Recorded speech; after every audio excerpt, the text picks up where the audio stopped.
Nugget. Nuggets with Sharon and Johnny. Johnny, I have a question for you. Yes.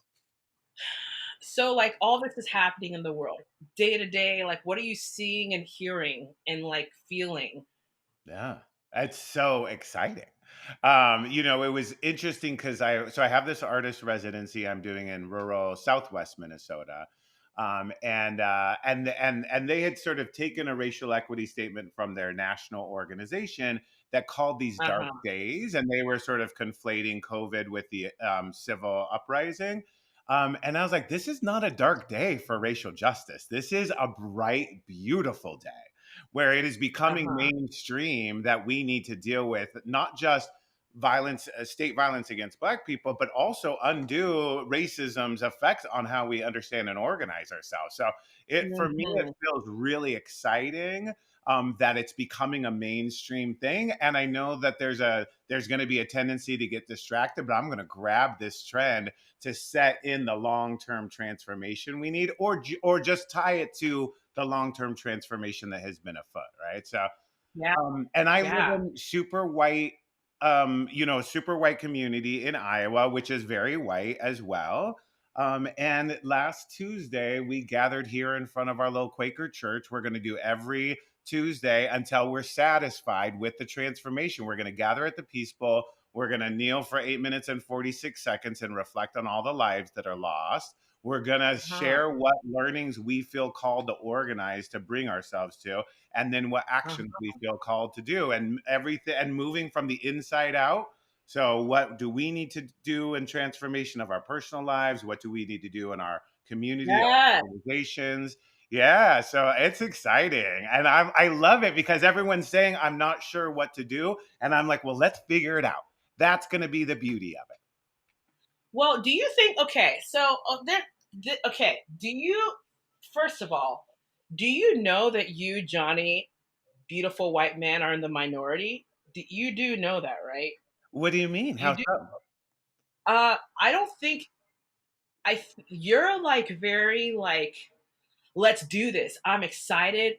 There's a lot of white people in the world who are like Yeah. not like that, who are just like, uh, see, I'm just gonna go. I'm have fun there. I have fun with that. Yeah. Cool, it's great. Bye. Yeah. Like Yeah. I feel like you're very like, how did you get that way? Like, how did Mhm. you get to the point where you're just like, yeah, I know I'm white and I'm gonna like get together and Yeah. fix this. Like we're Yeah. so like, yeah. What's Can funny, you can I feel like I'm gonna be the one. I'm walking out the door with them and like, hold on, let's just take a moment and just chat for a minute. I got just an idea for you, and right? I'm gonna keep them from walking out that door. That's what I feel called to do, and I'm super excited, and hopefully not in a creepy way. So that's always what I have to be careful. Always got to be to the creepy. Are you like the I mean, like I are think, you creepy anti-racist? Like yeah. you're doing creepy anti-racism. You're just like, Creepy. come here. Creepy around. Come here, come. Well, I Like, mean, I think, it is, I do have like a salesperson vibe to me. Like I am very good at sort of selling people and stuff. And I always have been very aware of that power and always wanted to make sure I was putting it towards something good, something that reflected my values and what I want for the. And so I've never really applied it to selling things, but yeah. really applied it to selling ways of being. And so growing up as a Yes. minister's kid in a Southern Baptist upbringing, I used it to save people's souls for Christ using my big headed church puppets. And then I went to social work school. My break from the church was actually doing missions work in Cass Corridor in Detroit, and sitting across the table from this Black woman who was a grandmother in the housing projects, raising her grandkids, not sure how she was going to be feeding them every day. And her understanding and love of God was millennia beyond where I was. And there I was as a Uh-huh. like 21-year-old white dude. They gave me a car. I was living out in the suburbs in a real nice house. I had all my meals taken care of.